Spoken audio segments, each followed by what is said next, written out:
देखिए, आज अपन दोबारा शुरू करेंगे सूचना प्रौद्योगिकी अधिनियम 2000। इसमें परिभाषाएं चल रही थी। इसके बाद अपन ने जो परिभाषा पढ़नी थी, L परिभाषा है कंप्यूटर प्रणाली की कि कंप्यूटर प्रणाली होता क्या है। देखिए, कंप्यूटर प्रणाली कोई भी युक्ति होती है। युक्ति, कंप्यूटर प्रणाली क्या है? एक ऐसी युक्ति है जिसमें हम डाटा को डालते हैं, इनपुट कर सकते हैं डाटा को या आउटपुट। हिंदी में आप पढ़ोगे थोड़ा दिक्कत लगेगा। निवेश कर सकते हैं और निर्गम। हिंदी में लिखा है निवेश और निर्गम। निवेश कर सकते हो, निर्गम कर सकते हैं, यानी इनपुट आउटपुट। इसको जो आईटी एक्ट की परिभाषा एक बार इंग्लिश में पढ़ेंगे तो ज्यादा सरल लगेगी आपको, और हिंदी में जो शब्द हैं थोड़े कठिन है ना। तो कंप्यूटर क्या है? कोई भी ऐसी युक्ति है जिसमें हम क्या कर सकते हैं, सूचनाओं को डाल सकते हैं, इनपुट कर सकते हैं और साथ ही साथ उसका आउटपुट भी ले सकते हैं।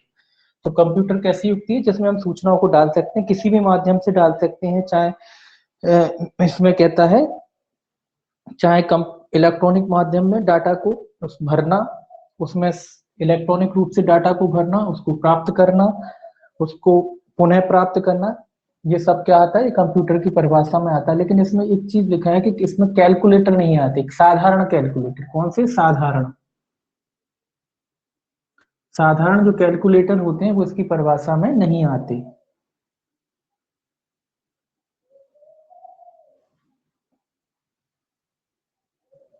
एक मिनट। साधारण कैलकुलेटर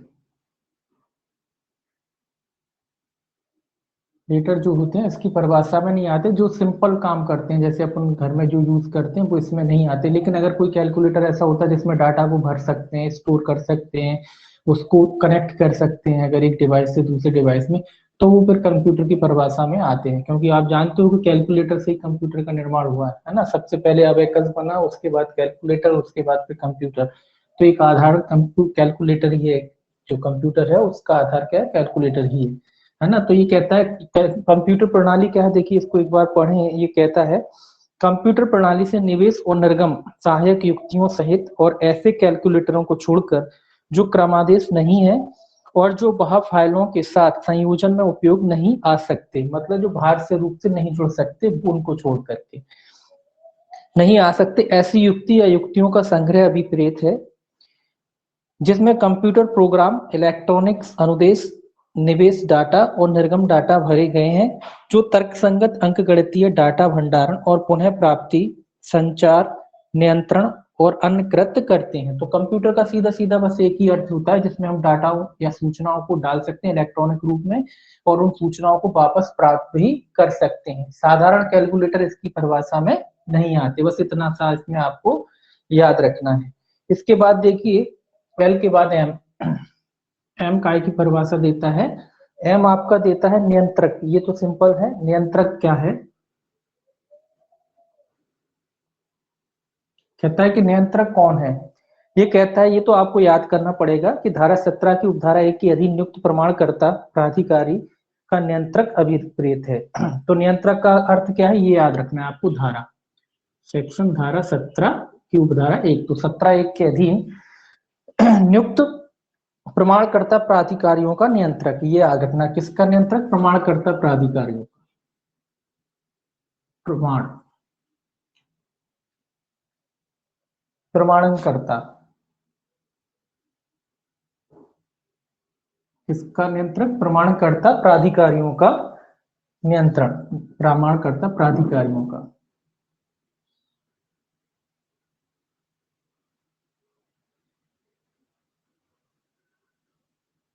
बस इतना याद रखना है आपको। प्रमाणकर्ता प्राधिकारियों का नियंत्रक अभिप्रेत है। तो नियंत्रक तो पढ़ ही रहे हैं।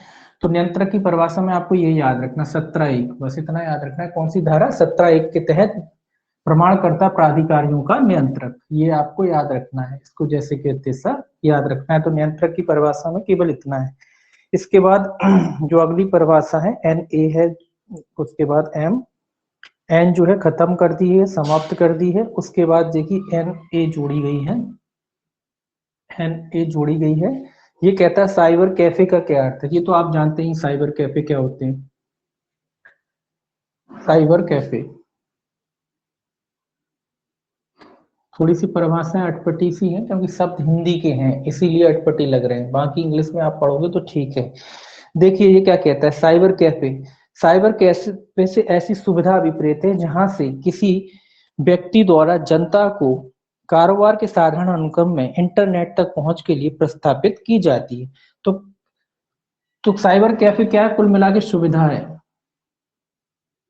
साइबर कैफे क्या है, सुविधा है। व्यापार के अनुक्रम में मतलब जो भी व्यक्ति व्यापारिक रूप से करता है, जहां आप जाके क्या कर सकते हैं, इंटरनेट का एक्सेस कर सकते हैं या कह लीजिए नेट चला सकते हैं, कंप्यूटर का इस्तेमाल कर सकते हैं, ऐसी जगह को क्या कहते हैं, ऐसी जगह को इंटर साइबर कैफे कहते हैं, जहां पर आप जाके क्या कर सकते हैं,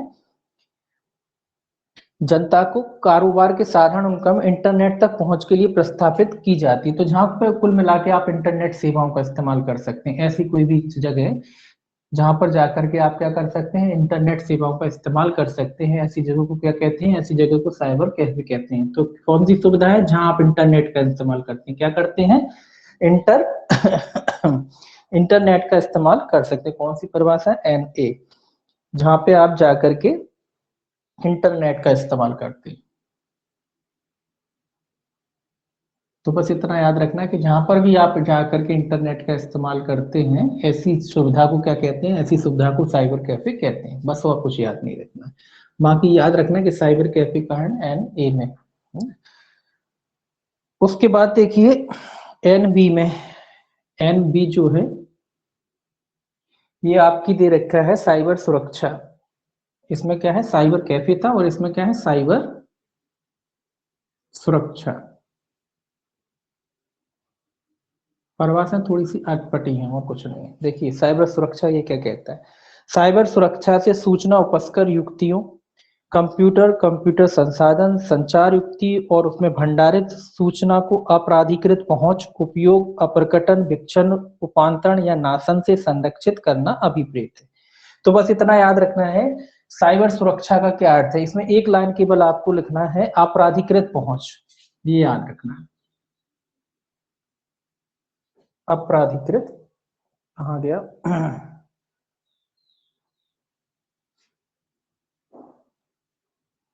अपराधिकृत पहुंच, पहुंच से सुरक्षा किसी भी तरीके से हो सकती है। ये कह रहा है साइबर सुरक्षा का क्या अर्थ है, अपराधिकृत रूप पहुंच से सुरक्षा करना। किन चीजों की सुरक्षा करना, जो कंप्यूटर से संबंधित चीजें होती हैं, जैसे कि जो डाटा वगैरह है उससे संबंधित सुरक्षा। कंप्यूटर में क्या होता है, डाटा होता है ना, डाटा के अलावा बहुत सारी चीजें होती हैं इसमें। इसमें लिखा है डाटा वगैरह है आपका कंप्यूटर का, और कंप्यूटर में जो सूचना भंडारित होती हैं, जो स्टोर करके आपने रखी है, वो किसी अन्य को प्रकट ना हो, इन सारी चीजों से सुरक्षा करना क्या कहलाता है, साइबर सुरक्षा कहलाता है। जो भी आपके कंप्यूटर में डाटा होता है, फोटो के रूप में हो सकता है, वॉइस के रूप में हो सकता है, और सॉफ्टवेयर के रूप में हो सकता है, प्रोग्रामिंग के रूप में हो सकता है, ये सारे जो जो चीजें हैं उनसे उनसे क्या करना, उनसे सुरक्षा करना। अपराधिकृत मतलब, अपराधिकृत मतलब आपकी मंजूरी के बगैर उसमें कोई प्रवेश ना कर सके, तो उसे क्या कहते हैं, उसे कहते हैं साइबर सुरक्षा। ठीक है, तो ये भी इतना ही याद रखना है इसमें। इसके बाद देखिए ओ कहता है कि भाई डाटा में क्या आता है, वो डाटा की परिभाषा कहता है, डाटा कि डाटा में क्या आता है। इसको देखिए क्या कहता है, डाटा से सूचना, जानकारी, तथ्यों, संकल्पों या अनुदेशों का निरूपण अभिप्रेत है, जिन्हें एक निश्चित रीति से तैयार किया जा रहा है या तैयार किया गया है, और जो कंप्यूटर प्रणाली या कंप्यूटर नेटवर्क में संधारित किए जाने के लिए आसित है, संधारित किया जा रहा है या संधारित किया गया है, और जो किसी रूप में जिसके अंतर्गत कंप्यूटर प्रिंटआउट, चुंबकीय प्रकाशीय भंडारण, मीडिया, छिद्रित कार्ड, छिद्रित टेप या कंप्यूटर की स्मृति में आंतरिक रूप से भंडारित हो सकता है। तो इसमें सारी चीजें आ गई कि डाटा में क्या क्या हो सकता है। डाटा का मतलब है जानकारी। डाटा क्या कह रहा है, डाटा का अर्थ है कि जानकारी। कैसी जानकारी, जो तथ्यों और संकल्पों या अनुदेशों का निरूपण करती है से अभिप्रेत है। मतलब किसी भी तथ्य हो सकता है, उसका निरूपण वगैरह किया जाता है निश्चित रीति से, जिन्हें क्या किया जाता है, एक निश्चित रीति से तैयार किया जाता है, निश्चित रीति से। ये तो आप जानते हैं, कोई भी सूचना वगैरह होगी, कोई भी निश्चित तरीका होता है जिसके तरीके से आप क्या करते हैं, सूचना को जनरेट करते हो, डाटा को जनरेट करते हो, उसको सॉफ्टवेयर करते हो, प्रोग्रामिंग करते हो, ये सब डाटा आते हैं। यहाँ तक कि आपके जो फोटो वगैरह होते हैं वो भी डाटा की श्रेणी आते हैं, आपकी वॉइस होती है वो भी डाटा, या तो आपने उसको उसमें डाल दिया हो या डालने वाले हो, है ना, दोनों बातें। और इसके अलावा जो कंप्यूटर में स्टोरेज होती है आपकी मेमोरी, वो भी सब काय में आती है, डाटा की परिभाषा में आती है, सारी की सारी चीजें। चाहे आपने उसको फ्लॉपी में, पहले फ्लॉपी चलती थी आप जानते हैं ना, फ्लॉपी चलती थी, फिर उसके बाद डिस्क चलने लगी, अब आप आज के जमाने में डिस्क भी नहीं चलती, पेन ड्राइव चलती। तो ये किसी भी तरीके के किसी भी माध्यम से हो सकती है, चाहे फ्लॉपी के माध्यम से हो आपका, है ना, चाहे आपका क्या कहते हैं सीडी के माध्यम से हो, या चाहे आपका आजकल पेन ड्राइव के माध्यम से आपने उसमें स्टोर करके रखी, या फिर कंप्यूटर की जो मेमोरी होती है उसमें ही स्टोर करके रखी हो।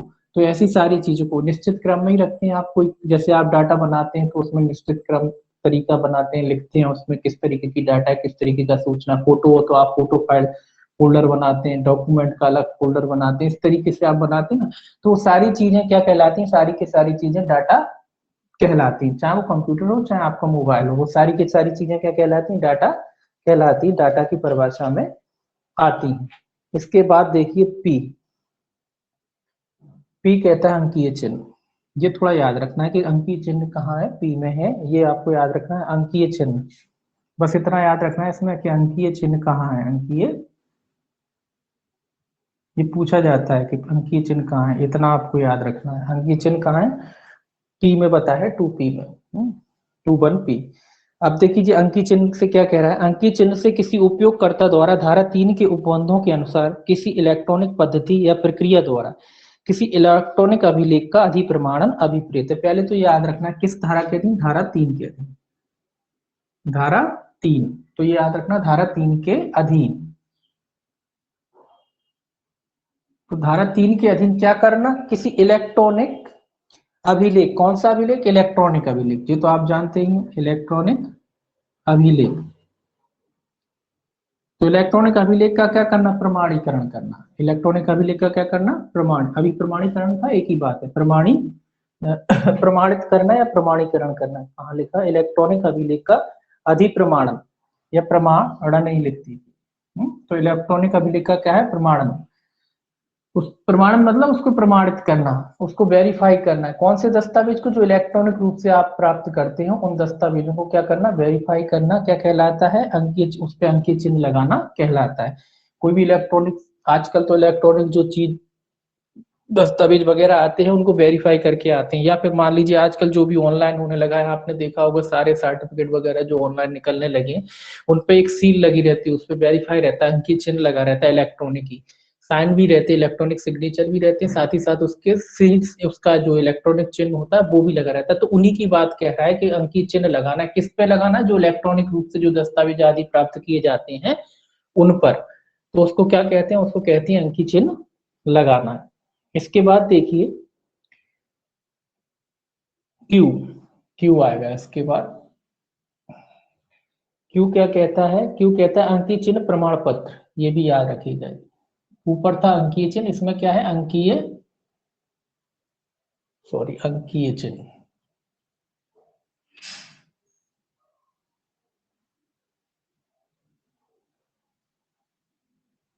प्रमाण पत्र।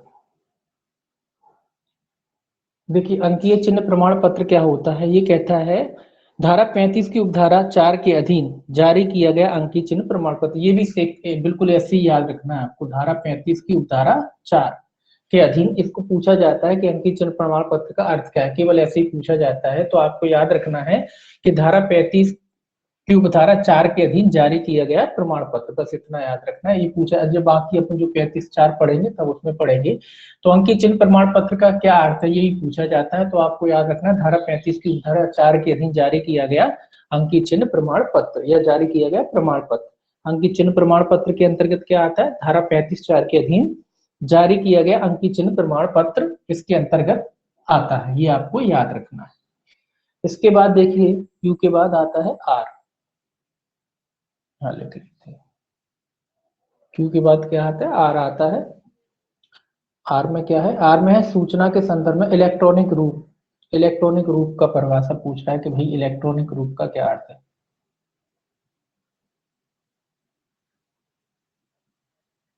इलेक्ट्रॉनिक रूप का क्या अर्थ है? ये कहता है, देखिए, आर सूचना के संदर्भ में इलेक्ट्रॉनिक रूप से किसी मीडिया, चुंबकीय, प्रकाशीय, स्मृति, कंप्यूटर स्मृति, माइक्रोफिल्म, कंप्यूटर उत्पादित सूक्ष्मिका, समरूप युक्ति से उत्पादित, प्रेषित, प्राप्त या भंडारित कोई सूचना अभिप्रेत। तो ये भी कोई खास नहीं, बस आपको याद रखना है इस इलेक्ट्रॉनिक रूप का मतलब बता रहे कि भी इलेक्ट्रॉनिक रूप का। हिंदी में थोड़ा सा टफ लग रहा है, इंग्लिश में देखेंगे आप इसको तो आपको समझ में आएगा थोड़ा। Information means any information generated, send, received और storage in media, magnetic, optical, ये शब्द आपको समझ में आएंगे। तो चाहे वो चुंबकीय रूप में, मैग्नेटिक रूप में हो, चाहे वो ऑप्टिकल रूप में हो, है ना। मैग्नेटिक, ऑप्टिकल, मैग्नेटिक का अर्थ सीधा सीधा जो होता है, जो पहले जो आपके जो आते थे, क्या बोलते थे जिन्हें, जो कार्ड टाइप के आते थे जो कंप्यूटर में लगते थे, उसमें मैग्नेटिक सिस्टम वाला होता था। उसके बाद जो डिस्क आई वो ऑप्टिकल सिस्टम पे काम करने लगी। तो उन्हीं की कह रहा है, चाहे आपने क्या जो सूचना है किसी भी रूप में हो, जो कंप्यूटर में सूचना डालते हैं। हेलो, मैग्नेटिक ड्रम आता था, ड्रम।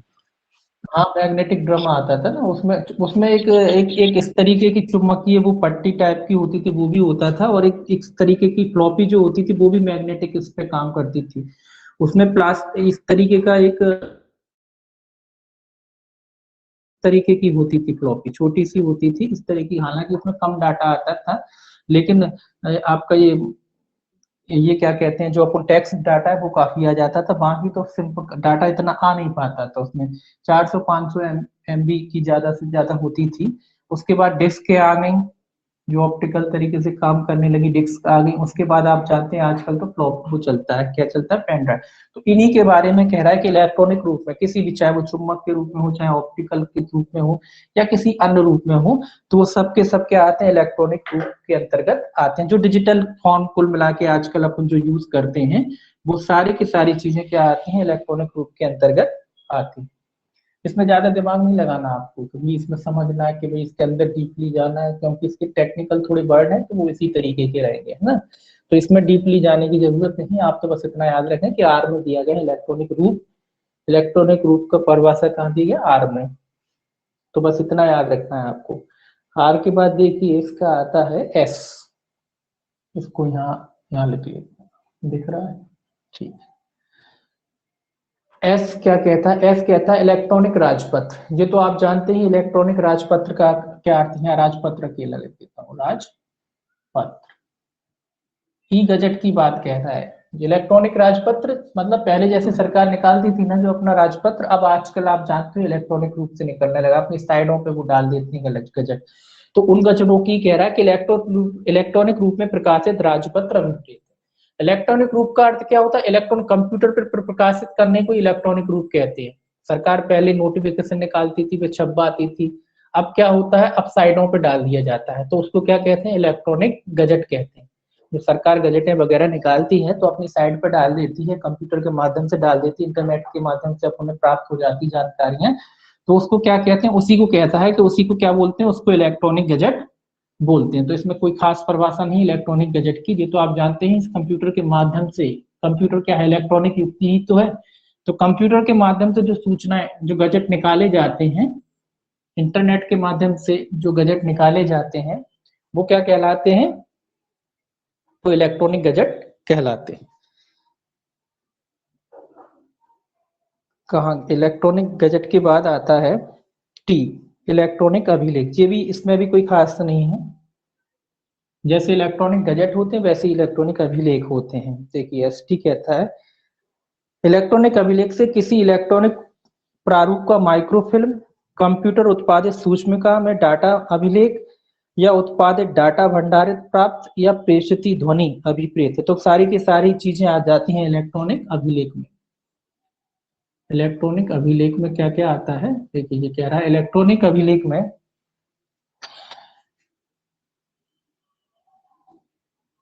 ऐसे लिख दीजिए, इलेक्ट्रॉनिक अभिलेख में क्या क्या आता है, किसी भी माध्यम से कंप्यूटर का जो भी तरीके होते हैं, इसमें लिखा है इलेक्ट्रॉनिक कहाँ गया, कौन सा है, टी। इलेक्ट्रॉनिक अभिलेख से किस इलेक्ट्रॉनिक प्रारूप में, किस रूप में, इलेक्ट्रॉनिक प्रारूप में, चाहे माइक्रोफिल्म के रूप में हो, चाहे सूक्ष्म में लिखा है कंप्यूटर उत्पादित सूक्ष्मकांक में डाटा अभिलेख या उत्पादन डाटा, भंडारित या प्राप्त डाटा या ध्वनि, किस कुल मिला के जो अपन पहले जो सारी चीजें पढ़े उसी की बात कर रहा है। चाहे आपने उसको क्या कहते हैं ध्वनि के रूप में हो, जिसमें मतलब ऑडियो भी हो सकता है, वीडियो भी हो सकता है, डाटा भी हो सकता है, पीडीएफ के रूप में भी हो सकता है, जो जितने भी साधन होते हैं इलेक्ट्रॉनिक रूप के जिसमें अपन सूचनाओं को भंडारित करते हैं, वो सब के सब काय में आते हैं, इलेक्ट्रॉनिक अभिलेख की परिभाषा में आते हैं। ऐसा नहीं कि केवल डॉक्यूमेंट ही आते हैं जो अपन जो लिख रहे हैं, टेक्स्ट आता है, केवल टेक्स्ट मैसेज की बात नहीं कह रहा, चाहे आप ऑडियो डालेंगे वो भी इसमें काय में आएगा, इलेक्ट्रॉनिक अभिलेख में ही आएगा, या इसके अलावा फोटो वगैरह जो भी चीजें डालते हैं वो सब के सब इलेक्ट्रॉनिक अभिलेख में आएगा। जैसे अपने फोटो अगर सेव करके रखा है तो वो भी इलेक्ट्रॉनिक अभिलेख की परिभाषा में आएगा, ऑडियो रखा है तो वो भी इलेक्ट्रॉनिक परिभाषा में आएगा, इसके अलावा जो टेक्स्ट आता है वो तो आता ही है। तो ये सारी की सारी चीजें काय में आएगी, इलेक्ट्रॉनिक अभिलेख की परिभाषा में आएंगी। इसके बाद देखिए टी और ए और आता है इसमें। टी ए देखिए क्या कहता है, टी ए कहता है इलेक्ट्रॉनिक चिन्ह, इलेक्ट्रॉनिक चिन्ह, इलेक्ट्रॉनिक चिन्ह। तो इलेक्ट्रॉनिक चिन्ह क्या है, देखिए ये क्या कहता है, कहाँ गया इलेक्ट्रॉनिक चिन्ह। इलेक्ट्रॉनिक चिन्ह से किसी उपयोगकर्ता द्वारा दूसरी अनुसूची में विनिर्दिष्ट इलेक्ट्रॉनिक तकनीक के माध्यम से किसी इलेक्ट्रॉनिक अभिलेख का अधिप्रमाणन अभिप्रेत है और इसके अंतर्गत अंकीय चिन्ह भी है। बस इसमें आपको याद रखना है, ये कह रहा है कि सेकंड शेड्यूल में जो बताए गए हैं उन तरीकों से, है ना, उन तरीकों से क्या करना, दूसरी अनुसूची में विनिर्दिष्ट इलेक्ट्रॉनिक तकनीक के माध्यम से किसी इलेक्ट्रॉनिक अभिलेख का अधिप्रमाणीकरण, कैसे अभिलेख का, जो इलेक्ट्रॉनिक अभिलेख है उनका अधिप्रमाणीकरण करना इसके अंतर्गत आता है। साथ में इसमें कह रहा है कि इसमें अंतर्गत अंकीय चिन्ह भी आता है, बस इतना याद रखना है। इसमें क्या शामिल है, अंकीय चिन्ह, ये याद रखना है आपको कि इलेक्ट्रॉनिक चिन्ह में अंकीय चिन्ह शामिल है। कैसे शामिल है, जो सेकंड शेड्यूल में बताया है उस तरीके से किसी भी इलेक्ट्रॉनिक अभिलेख को क्या करना, प्रमाणित करना। क्या करना, किसी भी इलेक्ट्रॉनिक अभिलेख को, इलेक्ट्रॉनिक जो अभिलेख हो उनको प्रमाणित करना, जो सेकंड शेड्यूल में दिया रखा है। कैसा, सेकंड शेड्यूल में दिया रखा है, प्रमाणित करना, प्रमाणित करना। किसको प्रमाणित करना, इलेक्ट्रॉनिक अभिलेख को, इलेक्ट्रॉनिक अभिलेख को। ठीक है, तो इलेक्ट्रॉनिक अभिलेख को प्रमाणित करना आता है कुल मिला के सेकंड शेड्यूल के अनुसार इलेक्ट्रॉनिक अभिलेख को प्रमाणित करना। बस इंपॉर्टेंट इसमें ये है कि इसमें अंकीय चिन्ह भी शामिल है। क्या शामिल है, अंकीय चिन्ह भी इसमें की परिभाषा में शामिल है। इसके बाद देखिए एन ए एन बी और नहीं, एन बी है टी बी है, टी ए और टी बी, टी बी है। टीबी में है इलेक्ट्रॉनिक चिन्ह प्रमाण पत्र, ये इलेक्ट्रॉनिक चिन्ह प्रमाण पत्र। पहले इलेक्ट्रॉनिक चिन्ह आ गया, उसका प्रमाण पत्र, ये धारा याद रखना है। धारा 35 के अधीन जारी किया गया इलेक्ट्रॉनिक चिन्ह प्रमाण पत्र अभिप्रेत है और इसके अंतर्गत अंकीय चिन्ह प्रमाण पत्र भी आता है। तो ये पहले ही पढ़े, इलेक्ट्रॉनिक चिन्ह प्रमाण पत्र का क्या क्या है, धारा 5 के अधीन, धारा 5 के अधीन जारी, सॉरी धारा 35 के अधीन, धारा 35 के अधीन, धारा 35 के अधीन जारी किया गया क्या आता है, धारा 35 के अधीन जारी किया गया इलेक्ट्रॉनिक चिन्ह प्रमाण पत्र आता है। धारा 35 के अधीन जारी किया गया इलेक्ट्रॉनिक चिन्ह प्रमाण पत्र इसके अंतर्गत आता है। साथ ही साथ ये कह रहा है इसमें कि इसके अंतर्गत अंकीय चिन्ह प्रमाण पत्र भी आता है। तो अंकीय चिन्ह प्रमाण पत्र भी इसके अंतर्गत आता है, तो दोनों आते हैं। तो इलेक्ट्रॉनिक चिन्ह प्रमाण पत्र कौन है, तो धारा 35 के अधीन जारी किया जाता है। साथ ही साथ अंकीय चिन्ह प्रमाण पत्र भी इसके अंतर्गत आता है। पहले अपन पढ़ी चुके कि 35(1) में आता है अंकीय चिन्ह प्रमाण पत्र, तो दोनों की दोनों किस में आते हैं, धारा 35 के अधीन जारी किए जाते हैं। अलग से दे दिया लेकिन हाँ दोनों इसके अंतर्गत आते हैं। इसके बाद देखिए यू, यू क्या कहता है, यू कहता है फलन, फलन यानी फंक्शन, कंप्यूटर के फंक्शन, फलन की परिभाषा है कि भाई फलन क्या होता है। इसमें लिखा है किसी कंप्यूटर के संबंध में फलन के अंतर्गत किसी कंप्यूटर से अथवा उसके तर्क नियंत्रण, अंकगणितीय प्रक्रम, विलोपन, भंडारण, पुनः प्राप्ति तथा संचार या दूर संचार आते हैं। तो फलन में क्या लिखा है, लॉजिक, कंट्रोल, अर्थ लॉजिक, प्रोसेस, मतलब जो कंप्यूटर जो सारी प्रक्रियाएं करता है, लॉजिकल करता है, अर्थ लॉजिकल करता है, जो सारी चीजें युक्तियां कंप्यूटर करता है, इंग्लिश में आप देखेंगे इसे, इसमें लिखा है including logic, control, arithmetic, process, deleting, storage and relay, और सारी कम्युनिकेशन, टेलीकम्युनिकेशन, मतलब जो कंप्यूटर जो सारी युक्तियां करता है, जिसमें आप क्या करते हैं, इसमें लिखा है कंप्यूटर, उसके नियंत्रक, अंकगणितीय प्रक्रम, प्रकोमन, जो कंप्यूटर में सारी चीजें करते हैं, डाटा को भरते हैं, चाहे आप उसको गणितीय रूप में भरते हो, चाहे उसको फोटो के रूप में भरते हो। उसके अलावा आप इसमें ये तक लिखा है कि आप चाहे संचार के रूप में इस्तेमाल करते हैं, जैसे कि अपन आजकल जो कम्युनिकेशन करते लगे हैं कंप्यूटर से, कई सॉफ्टवेयर आ गए, उनके माध्यम से जो कम्युनिकेशन करते हैं ना, वो सारे के सारे, जैसे कि अपन कॉलिंग तक कर लेते हैं कंप्यूटर से, स्काइप वगैरह जो ऐप होते हैं उसके माध्यम से, तो वो सारी की सारी चीजें क्या आती हैं, फलन के अंतर्गत आती हैं। चाहे आप उसमें स्टोरेज कर रहे हो डाटा को, चाहे किसी भी रूप में कर रहे हो, किसी भी फॉर्मेट में कर रहे हो। इसके अलावा उसमें जो सूचनाएं भेजी जाती है वो भी आ जाता है। इसके अलावा जो आप उससे संचार करते हैं, दूसरों से संपर्क साधते हैं, वो सारी की सारी चीजें इसके अंतर्गत, फलन के अंतर्गत आती हैं। कुल मिला के जो कंप्यूटर जो वर्क करता है, और जिन भी चीजों में अपन उसको यूज करते हो, फलन की परिभाषा में आता है। इसके अलावा आगे देखिए यूए, यूए क्या कहता है, यूए कहता है भारतीय कंप्यूटर आपात मोचन दल। आपात मोचन दल याद रख लीजिए बस, कैसा है, आपात मोचन दल, हालांकि इंग्लिश में थोड़ा है, आपात मोचन दल। इमरजेंसी रिस्पांस टीम है, इमरजेंसी रिस्पांस टीम। तो इसका, इसमें भी केवल आपको सेक्शन याद रखना, आपात मोचन दल से धारा 70 बी की उपधारा 1 के अधीन स्थापित अभिकरण अभिप्रेत है। तो धारा 70 बी के अधीन, धारा 70 बी है, 70 बी की उपधारा 1, 70 बी की उपधारा 1 के अधीन गठित क्या है, कोई प्राधिकरण, प्राधिकरण ही लिखा है, स्थापित अभिकरण, सॉरी, स्थापित अभिकरण, स्थापित क्या है, अभिकरण, अभिकरण मतलब एजेंसी एक तरीके की। तो आपात मोचन दल क्या है, भारतीय आपात मोचन दल क्या है, धारा 70 बी 1 के अधीन जो स्थापित अभिकरण है उसको आपात मोचन दल, ये मॉनिटरिंग वगैरह करते रहते हैं, साइबर से संबंधित जो भी घटनाएं वगैरह होती है ना, उस पर ही मॉनिटरिंग वगैरह करते रहते हैं, देखते रहते हैं कि किस तरीके का कोई घटना हो रही है देश में, होते हैं ना साइबर अटैक वगैरह होते हैं, उन पर ये क्या करते हैं, एक तरीके से निगरानी रखते हैं ना, तो ये निगरानी वगैरह रखने का काम करते हैं। तो इस तरीके के याद रखना कि 70 बी के उपधारा 1 के अधीन जो अभिकरण स्थापित किए जाते हैं वो इसकी परिभाषा में आते हैं। आगे देखिए वी, वी क्या कहता है, वी कह रहा है सूचना, सूचना में क्या आता है,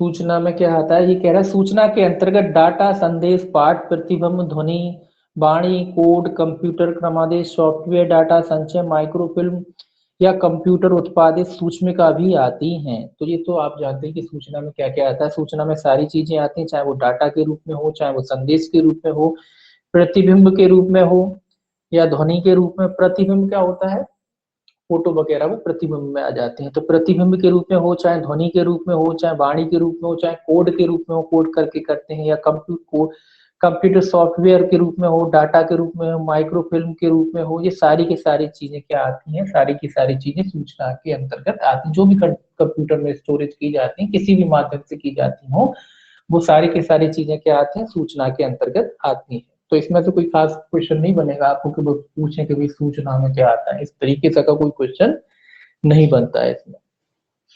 इसके बाद देखिए डब्लू है, डब्लू में क्या दे रखा है, डब्लू कहता है मध्यवर्ती, कि भाई मध्यवर्ती कौन होता है। मध्यवर्ती तो पहले ही बताया, जो सूचना को पहुंचाता है, जो मीडिएटर का काम करता है, एक तरीके से एक तरफ से दूसरी तरफ को सूचनाएं पहुंचाने वाला। देखिए उसी की परिभाषा दी है, इसमें लिखा किसी विशेष विशिष्ट इलेक्ट्रॉनिक अभिलेख के संबंध में मध्यवर्ती से ऐसा व्यक्ति अभिप्रेत है जो किसी अन्य व्यक्ति की ओर से कोई अभिलेख प्राप्त करता है, भंडारित करता है या पारिषित करता है, या उस अभिलेख के संबंध में कोई सेवा प्रदान करता है। और इसके अंतर्गत दूरसंचार सेवा प्रदाता, नेटवर्क सेवा प्रदाता, इंटरनेट सेवा प्रदाता, वेब होस्टिंग सेवा प्रदाता, search engine, online payment site, online auction site, online विपणन और स्थान और साइबर कैफे भी आते हैं। अब थोड़ा सा इसमें आपको दो तीन चीजें याद रखना है कि मध्यवर्ती कौन होता है। पहले तो अपने कॉमनली पढ़ा था कि मध्यवर्ती कौन कौन कौन हो सकता है। मध्यवर्ती जो एक जगह से दूसरी जगह सूचना पहुंचा रहा है, या यहाँ या कह लीजिए कि आपकी जो कंपनी है जो नेट यूज कर रहे हैं जिस कंपनी का, वो भी क्या है, एक तरीके से मध्यवर्ती की परिभाषा में आती है। तो यहाँ स्पष्ट रूप से उन्होंने ये कर दिया है कि भाई कौन कौन मध्यवर्ती की परिभाषा के अंतर्गत आता है। तो इसमें लिखा दूरसंचार सेवा प्रदाता, जैसे अभी बताया ना, दूरसंचार जो आपको टेलीफोन सुविधाएं देता है, इंटरनेट सुविधाएं जो दे रहा है, जो अपन मोबाइल यूज कर रहे हैं, कि जिस कंपनी का यूज कर रहे हैं वो कंपनी क्या है, वो उस कंपनी मध्यवर्ती की परिभाषा में आती है। इसके अलावा अपन साइबर कैफे पढ़ चुके हैं। साइबर कैफे वाले भी क्या आते हैं, मध्यवर्ती की, क्योंकि वो आपको क्या करते हैं, सेवाएं प्रदान करते हैं ना, तो वो भी क्या की परिभाषा में आते हैं, मध्यवर्ती की परिभाषा में आते हैं। इसके अलावा कोई स्वतंत्र नेटवर्क परिभाषा, वो क्या कहते हैं, इंटरनेट सेवा प्रदाता कंपनियां होती हैं जो केवल आपको क्या करती हैं, केवल इंटरनेट की सुविधाएं देती हैं। ऐसी कई कंपनियां हैं, तो वो कंपनियां भी क्या आती हैं, वो कंपनियां भी मध्यवर्ती की परिभाषा में आती हैं। इसके अलावा वेब होस्टिंग वगैरह, सर्च इंजन को भी इन्होंने क्या माना है, मध्यवर्ती माना है। सर्च इंजन जैसे आप गूगल यूज करते हो, क्रोम, गूगल का क्रोम वगैरह जो भी है वो सर्च इंजन होते हैं। तो जो यूज कर रहे हो आप, जिसपे आप सूचना मंगाते हो, देखते हो, डालते हो, फिर वो आपको रिजल्ट देता है उसका, जो भी आप सर्च करते हो उसका रिजल्ट देता है।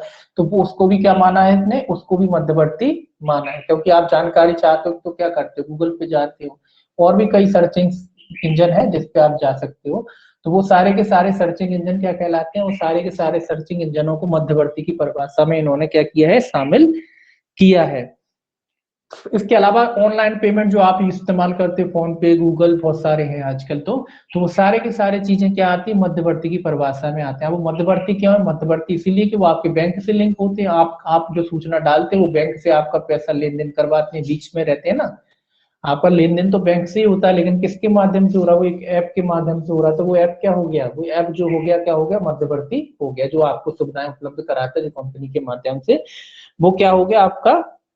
इसके अलावा ऑनलाइन पेमेंट वगैरह, ऑनलाइन ऑक्शन, मतलब ऑक्शन वगैरह होते हैं जहां आप बोली लगा सकते हो। आजकल हर चीज ऑनलाइन होने लगी ना, तो ऑनलाइन ऑक्शन भी क्या होने लगे, नीलामी वगैरह जो होती है जिसमें आप बोली लगाते हो, वो भी जिसमें आप किसी साइड के माध्यम से बोली लगा रहे हैं, आजकल तो ऑनलाइन होने लगा है। तो वो सारी की सारी चीजें क्या आती है, मध्यवर्ती की परिभाषा में आती हैं। ये सारी की सारी चीजें क्या आती है, मध्यवर्ती की परिभाषा में आती है। तो ये सिंपल है, ये आपको ध्यान रखना है कि क्या क्या मध्यवर्ती की परिभाषा में, जो भी आपको इंटरनेट की सुविधा उपलब्ध कराता है या एक माध्यम से दूसरे माध्यम को जोड़ता है, बस इतना याद रखें, जो आपको यहाँ से यहाँ जोड़ रहा है, जिसमें ए और जो बी है, ये बीच का जो स्तंभ होता है जो आपको जोड़े हैं इधर से, है ना, यहाँ से आपको ऐसे जाता है और फिर ऐसे जाता है, तो ये सारा की सारी चीज क्या कहलाती है, मध्यवर्ती कहलाता है। वो किसी भी माध्यम से हो सकती है ना, तो वो क्या कहलाता है, वो मध्यवर्ती की परिभाषा में आता है।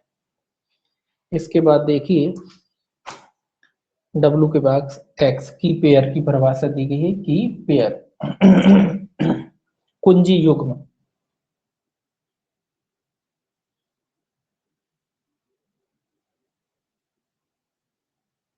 तो कुंजी युग्म क्या होता है, देखिए कुंजी युग्म कह रहा है, कुंजी युग्म से प्राइवेट कुंजी और उसकी अंकगणितीय रूप से संबंधित लोक कुंजी अभिप्रेत है, जो इस प्रकार संबंधित है कि लोक कुंजी उस अंकीय चिन्ह को सत्यापित कर सकती है जो प्राइवेट कुंजी द्वारा सृजित किया गया है।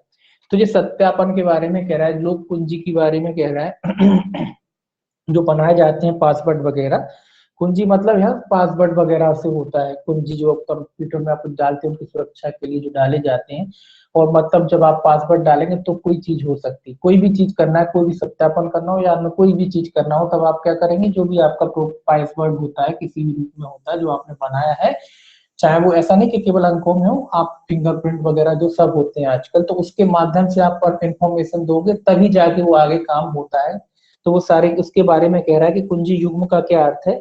इसमें लिखा असीमित गुण प्रणाली में कुंजी युग्म से प्राइवेट कुंजी और उसकी अंकगणितीय रूप से संबंधित लोक कुंजी अभिप्रेत है। तो क्या कह रहा है, प्राइवेट कुंजी, इसमें क्या है, प्राइवेट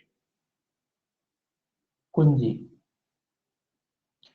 और क्या लिखा है, अंकगणितीय रूप से संबंधित कोई लोक कुंजी, प्राइवेट कुंजी की कोई लोक कुंजी, बस इतना याद रखेंगे, लोक कुंजी। लोक कुंजी अभिप्रेत है जो इस प्रकार संबंधित है कि लोक कुंजी, कौन सी कुंजी? लोक कुंजी, ये वाली कुंजी। लोक कुंजी उस अंकीय चिन्ह को सत्यापित कर सकती है जो प्राइवेट कुंजी द्वारा सृजित किए गए। तो इस प्रकार की कोई लोक कुंजी कह लीजिए कि ये वाली कुंजी अंकगणितीय, मतलब अंकगणितीय मतलब जो 1 2 3 इस तरीके की है। आपने जो पासवर्ड डाला किस तरीके से, इस तरीके की बनाई गई है कि जो लोक कुंजी होती है जे काय को सत्यापित कर सकती, इसको प्राइवेट कुंजी को। प्राइवेट कुंजी कह रहा है प्राइवेट कुंजी द्वारा सृजित की गई। लोक कुंजी उस अंकीय चिन्ह को, सॉरी लोक कुंजी अंकीय चिन्ह की कह रही, प्राइवेट कुंजी नहीं। लोक कुंजी काय को सिद्ध कर सकती है? प्रमाणित अंकीय चिन्ह, अंकीय चिन्ह को प्रमाणित कर सकती है। लेकिन बनाया किसने, बनाया कैसे गया है उसे? प्राइवेट कुंजी द्वारा सृजित की गई है, प्राइवेट कुंजी द्वारा। इसके द्वारा जो आपने एक मैन पासवर्ड जो बनाया उसके माध्यम से एक आपने लोक कुंजी बना दी, जिसके माध्यम से क्या होता है, जो भी अंकीय चिन्ह, जो भी आगे छोटी मोटी चीजें होती हैं उसका आप क्या कर सकते हैं, अंकीय चिन्ह वगैरह का क्या कर सकते हैं, सत्यापन वगैरह कर सकते हैं। तो ऐसी कुंजी को क्या कहते हैं? ऐसी कुंजी को कहते हैं कुंजी युग्म। अब इसको थोड़ा सा समझ में नहीं आ रहा होगा डिटेल में, इसका क्या होता है, जैसे आप उन्हें आप ऐसे ही मान लीजिए कि आप कंप्यूटर में क्या करते हो, कंप्यूटर की तरीके से समझ लो कि मान लो आप कंप्यूटर बनाते हो, उसमें विंडो बना लेते हो दो।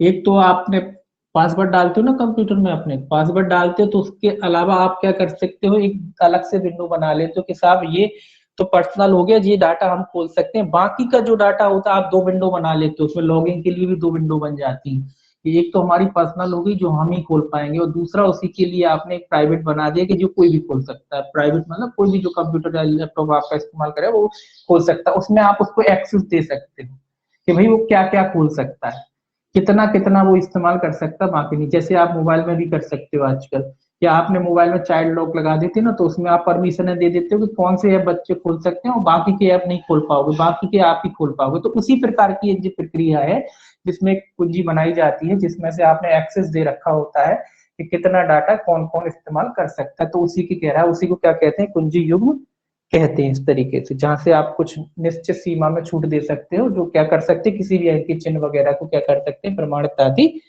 कर सकते हैं। इसके अलावा देखिए वाई, वाई क्या कहता है? वाई कहता है विधि। ये तो इसमें कोई लिखने की जरूरत नहीं है। देखिए विधि क्या होती है, विधि तो आप जानते हैं, लॉ की बात कह रहा है। विधि के अंतर्गत संसद या राज्य विधानमंडल का कोई अधिनियम यथास्थिति राष्ट्रपति या राज्यपाल द्वारा प्रख्यापित अध्यादेश अनुच्छेद 240 के अधीन राष्ट्रपति द्वारा बनाए गए विनियमन, संविधान के अनुच्छेद 357 के खंड 1 के उपखंड का के अधीन राष्ट्रपति के अधिनियमों के रूप में अधिनियमित विधेयक आते हैं, और इसके अंतर्गत इसके अधीन बनाए गए नियम, विनियमन, उपनियम और जारी किए गए आदेश भी आते हैं। तो ये कोई खास याद नहीं करना, इसमें बस इतना याद रखना है कि विधि के अंतर्गत चाहे वो राज्य विधानमंडल द्वारा बनाई गई हो या केंद्र सरकार द्वारा बनाई गई हो, वो दोनों विधियां इसके अंतर्गत आती हैं।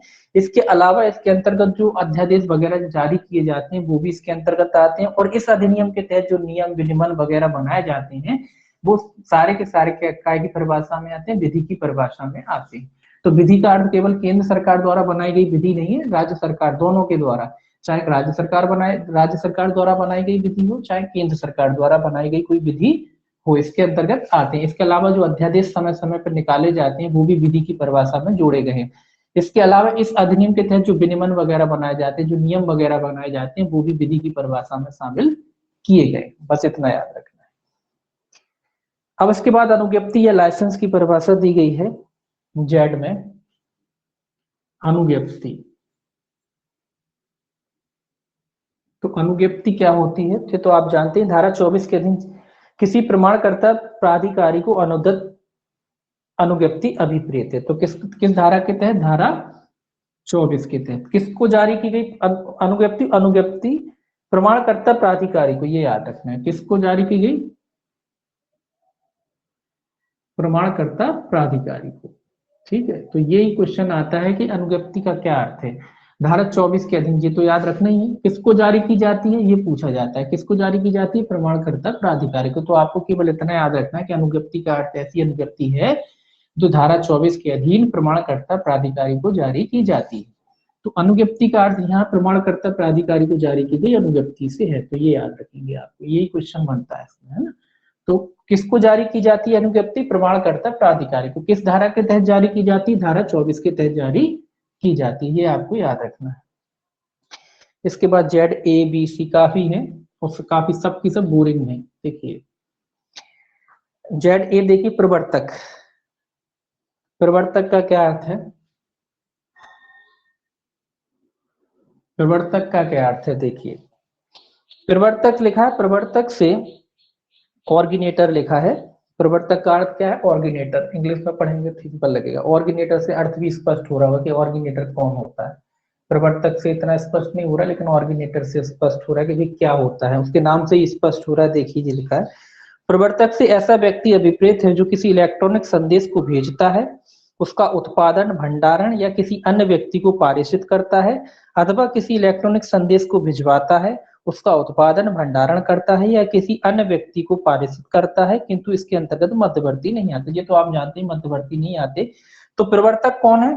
प्रवर्तक कोई भी ऐसा व्यक्ति हो सकता है जो इलेक्ट्रॉनिक संदेश को भेजता है, उसका उत्पादन करता है। क्या करता है? भेजने वाला भी आता है, भेजता है फिर, या उत्पादन करता है। उत्पादन का अर्थ यहाँ कोई प्रोडक्शन वगैरह से नहीं होता। जैसे आप मेल भेज रहे हो, आप उसको टाइप करते हो, तो आप क्या कर रहे हो? उसका उत्पादन कर रहे हो। आप मैसेज भेजते हो मोबाइल पे, आप उसको टेक्स्ट करते हो, अपने उंगलियों से छापते हो, तो क्या कर रहे हो? उसका उत्पादन कर रहे हो, उसको भेजते हो। उसी तरीके की बात इसमें कह रहा है कि जो भी व्यक्ति उत्पादन करता है, भंडारित करता है, मतलब स्टोर भी करते हैं, जैसे आप मोबाइल में करते हो ना, सेम मोबाइल को याद रखो आप। तो जैसे मोबाइल में आप करते हो, आपने मैसेज करा, किसी को भेजा, टाइप किया, तो उत्पादन किया उसका, आपने स्टोर कर लिया, कॉपी पेस्ट कर लिया, तो क्या हो गया? स्टोर कर लिया। तो ऐसा व्यक्ति कौन कहलाता है? ऐसा व्यक्ति कौन कहलाता है? प्रवर्तक कहलाता है। कौन सी सूचना? इलेक्ट्रॉनिक रूप में, इलेक्ट्रॉनिक रूप की कोई भी सूचना।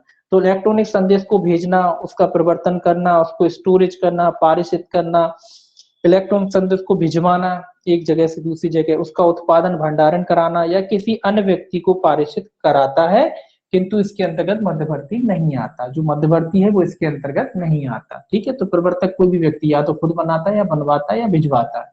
तो ऐसा व्यक्ति क्या कहलाता है? प्रवर्तक कहलाता है। ऑर्गेनेटर, है ना, तो ऑर्गेनेटर याद रखेंगे, ऑर्गेनेटर कहलाता है। इसके बाद ZB आएगा।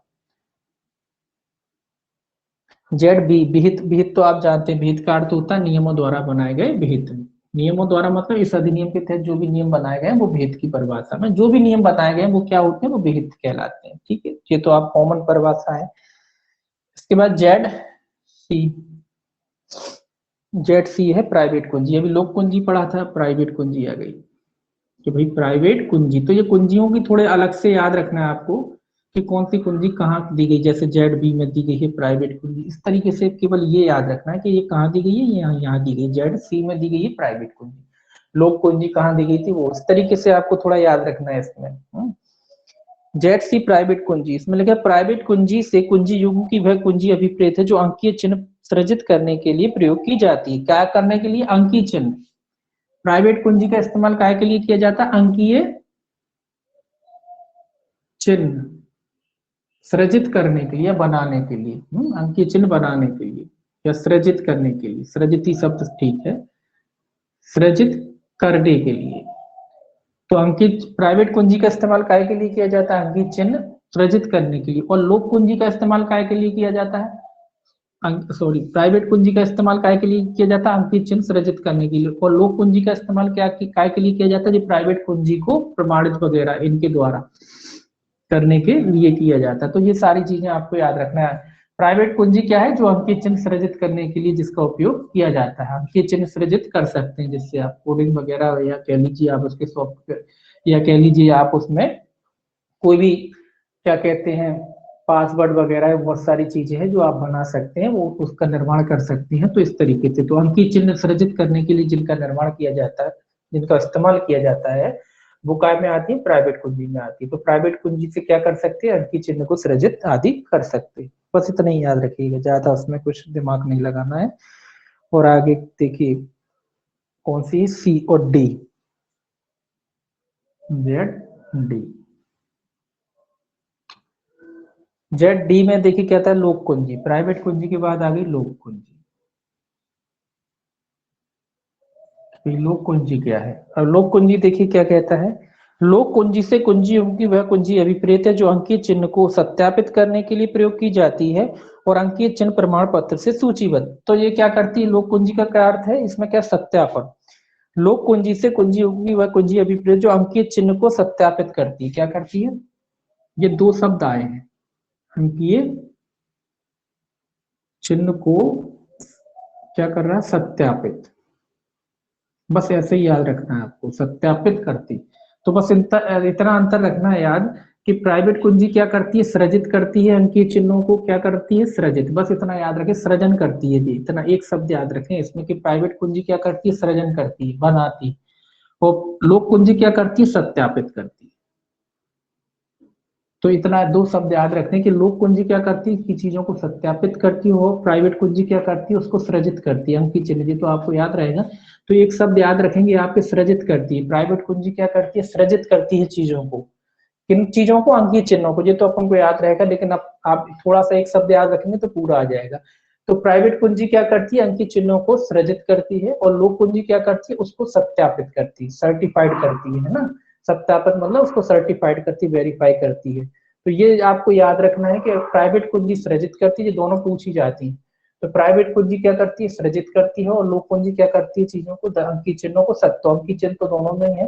तो ये क्या करती है, सृजित करती है, और ये क्या करती है, सत्यापित करती है। किसको, अंकीय चिन्हों को। यहाँ भी अंकीय चिन्ह है तो वो तो कोई दिक्कत ही नहीं है।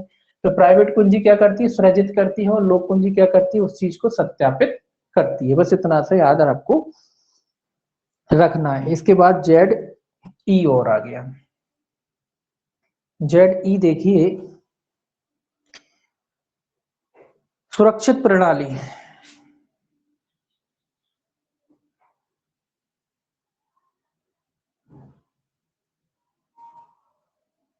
सुरक्षित प्रणाली, इसमें भी थोड़ा सा देख लीजिए क्या क्या आता है। सुरक्षित प्रणाली से कंप्यूटर हार्डवेयर, सॉफ्टवेयर और ऐसी प्रक्रियाएं अभिप्रेत है। कैसे, कंप्यूटर का हार्डवेयर और सॉफ्टवेयर दोनों को शामिल कर लिया गया है इसमें। हार्डवेयर और सॉफ्टवेयर दोनों चीजें। हार्डवेयर तो आप जानते हैं क्या, जो कंप्यूटर की ऐसी जो चीजें जुड़ी रहती हैं वो हार्डवेयर में आती है। सॉफ्टवेयर जो उसमें प्रोग्रामिंग वगैरह, जो डाटा वगैरह वगैरह जो आप डालते हैं वो सॉफ्टवेयर में आ जाती है उसके। हार्डवेयर और सॉफ्टवेयर दोनों चीजें। इसके अलावा देखिए क्या कहता है इसमें कि कंप्यूटर हार्डवेयर और सॉफ्टवेयर में प्रक्रियाएं अभिप्रेत हैं जो, पहला कहता है अपराधिकृत प्रवेश और दुरुपयोग का युक्तियुक्त रूप से सुरक्षित करती है। तो आप जानते हैं, चाहे कंप्यूटर का हार्डवेयर की बात कर लो चाहे सॉफ्टवेयर की, उसमें असुरक्षित क्या कह रहा, अपराधिकृत दुरुपयोग को रोकती है या सुरक्षित करती है। कैसा, अपराधिकृत मतलब जो आप नहीं चाहते, आपकी मर्जी के बगैर कोई उसमें नहीं, क्या नहीं करे, एक्सेस नहीं कर सके या उस तक पहुंच नहीं सके, सूचना तक। दूसरा, अब इसमें सॉफ्टवेयर और हार्डवेयर क्यों शामिल किया, मान लीजिए कोई दो चीजें होती ना, आजकल तो फिंगरप्रिंट वाला जो आ गया है कि आपने फिंगरप्रिंट लगाया तब अब कोई उसके साथ छेड़छाड़ कर रहा है तो वो भी सुरक्षित प्रणाली आएगा कि उसके साथ भी कोई नहीं छेड़छाड़ कर सके। जो युक्तियां कंप्यूटर से जुड़ी रहती ना, वो सारी की सारी चीजों से, कोई आपके प्रिंटर से भी हाथ नहीं लगाए, वो सारी चीजें। आप प्रिंटर लगाए, नॉर्मली प्रिंटर लगाए रहते हैं आप लोग, तो प्रिंटर के साथ भी कोई आपके हाथ लगाएगा तो वो कह रहा है उसकी सुरक्षित प्रणाली, मतलब उससे भी हाथ नहीं लगाना चाहिए ना, उसके अंदर तो कर ही सकता है, वो भी नहीं करना चाहिए। साथ ही साथ जो युक्तियां उससे जुड़ी हैं, आपका कैमरा, आपका वेब कैमरा जुड़ा हुआ है, आपका प्रिंटर जुड़ा हुआ है, और बहुत सी सारी चीजें आजकल जुड़ जाती हैं, तो उनसे भी हाथ ना लगाए कोई व्यक्ति। तो उन सब की सुरक्षा के बारे में बात कह रहा है। तो ये कह रहा है कि अपराधिकृत रूप से प्रवेश और दुरुपयोग से युक्त रूप से सुरक्षित है, मतलब कि कोई व्यक्ति उस तक नहीं पहुंच सकता, आपके अलावा कोई और उसका एक्सेस नहीं कर सकता। दूसरा, विश्वसनीय और सही संचालन का युक्तियुक्त स्तर उपबंधित करती है।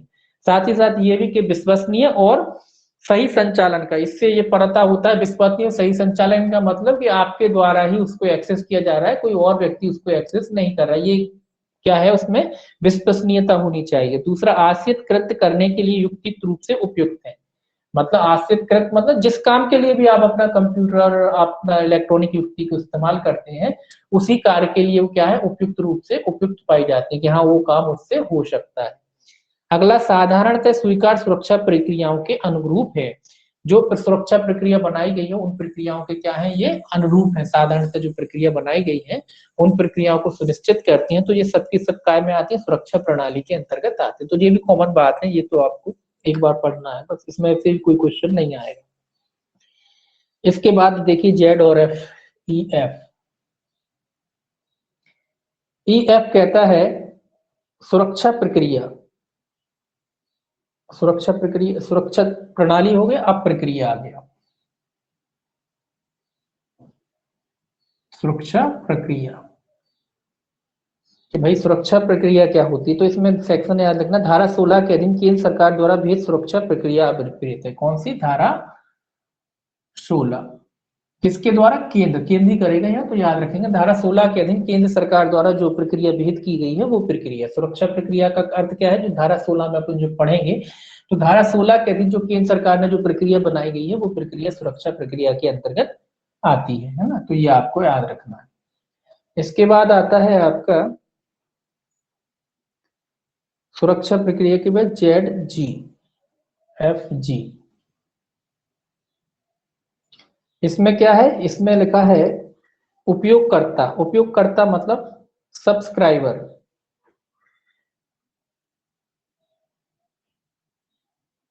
इसको इंग्लिश में बोलते हैं सब्सक्राइबर। तो सब्सक्राइबर तो आपको समझ में आ गया होगा, लेकिन उपयोगकर्ता समझ में नहीं आया होगा।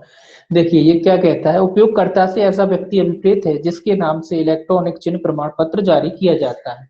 तो ये याद रखना है कि उपयोगकर्ता का क्या अर्थ है, जिसके नाम से, ये थोड़ा सा याद रखना आपको, जिसके नाम से क्या जारी किया जाता है, इलेक्ट्रॉनिक चिन्ह प्रमाण पत्र, इलेक्ट्रॉनिक चिन्ह प्रमाण पत्र,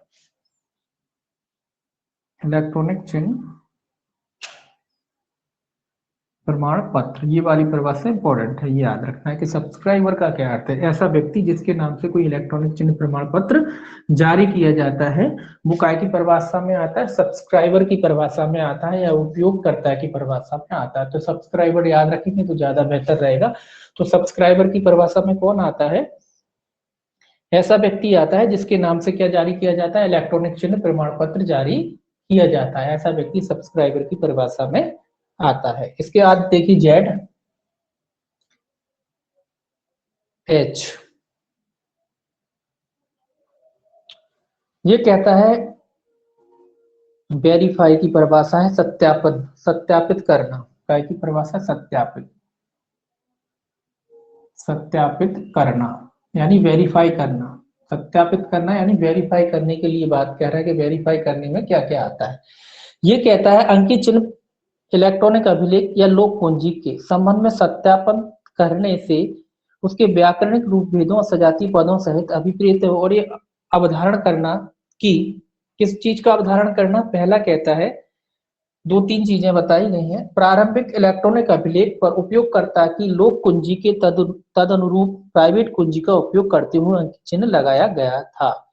मतलब इस चीज का सत्यापन करना कि जो लोक कुंजी बनाई गई थी उसी के द्वारा प्राइवेट कुंजी का उपयोग करके कोई अंकित चिन्ह लगाया गया है। कैसी, जो लोक कुंजी बनाई गई थी उसी का इस्तेमाल करते हुए, क्या किया गया था, कोई इलेक्ट्रॉनिक चिन्ह प्राइवेट कुंजी का, उसी के लोक कुंजी जो बनाई गई थी उसी की प्राइवेट कुंजी का इस्तेमाल करते हुए कोई अंकीय चिन्ह लगाया गया है। तो ये प्रमाणित करना, ये सत्यापित करना कि भाई जो कुंजी बनाई थी, कौन सी कुंजी बनाई थी, लोक कुंजी, लोक कुंजी बनाई गई थी, उसमें आपने अपनी प्राइवेट कुंजी का इस्तेमाल करके क्या किया है, उसे सर्टिफाइड, जैसे भी जो भी होता है वो सर्टिफाइड आपने किया है, तो इसका सत्यापन करना।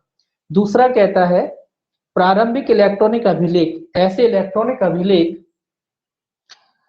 पर अंकीय चिन्ह इस प्रकार लगाए जाने के समय से ही अक्षुण रखे गए हैं और उसे उपांतरित किया गया है। अक्षुण रखे गए हैं, देखिए इसको क्या कहते हैं,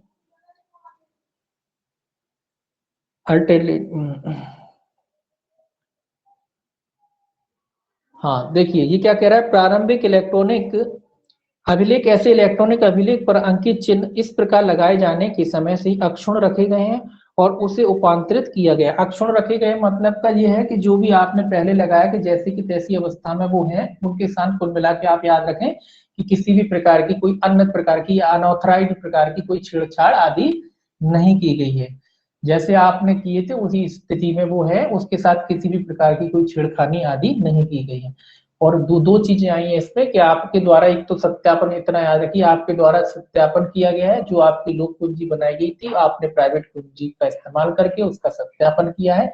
दूसरा, आपने आपने जो उसका क्या किया था, सत्यापन वगैरह किया था या अभिलेख वगैरह जो भी चिन्ह वगैरह बनाए थे उनके साथ किसी भी प्रकार की कोई छेड़खानी आदि नहीं की गई है। तो इसको कहते हैं सत्यापित करना। मतलब एज इट इज सत्यापित कब होगा, जब ओरिजिनल होगा, जब उसके संग छिड़काव नहीं होगी, कोई नकली नहीं होगा। तो वही चीज इसमें कह रहा है कि उसको क्या कहते हैं, उसको सत्यापन करना कहते हैं। इसके अलावा इसकी टू जो परिभाषा थी उसका पहला क्लॉज था, अब उसका दूसरा और है इसमें। ये कहता है इस अधिनियम में किसी अधिनियमित या उसके किसी उपबंध के प्रति निर्देश का उस क्षेत्र के संबंध में जिसमें ऐसी अधिनियमित या ऐसा उपबंध प्रवृत्त नहीं है, यह अर्थ लगाया जाएगा कि वह क्षेत्र में प्रवृत्त तथ्य स्थानीय विधि या तथ्य स्थानीय विधि से सुसंगत उपबंध यदि कोई हो के प्रति निर्देश है। तो इसमें कह रहा है कोई विधि वगैरह लागू नहीं तो उसके सुसंगत उपबंध का अर्थ यहाँ भी लगाया जाएगा कि वहां की सुसंगत विधि है। ये बस इतना ही है। ये परिभाषा एक बार दो बार पढ़नी पड़ेगी तब आपको थोड़ा समझ में आएगी, क्योंकि थोड़ी भाषा इसकी टेक्निकल भाषा है। तो एक दो बार आप जब इसको पढ़ेंगे तब जा करके जी आपको क्या होगी, समझ में थोड़ा ज्यादा आएगा। और इसमें ज्यादा अंदर में डीपली घुसने की आपको जरूरत नहीं है कि आप इसके अंदर के अर्थ खोजने की कोशिश करो। तो अर्थ खोजने की कोशिश नहीं करना है आपको, केवल आपको याद करना है कि किसका क्या अर्थ है बस।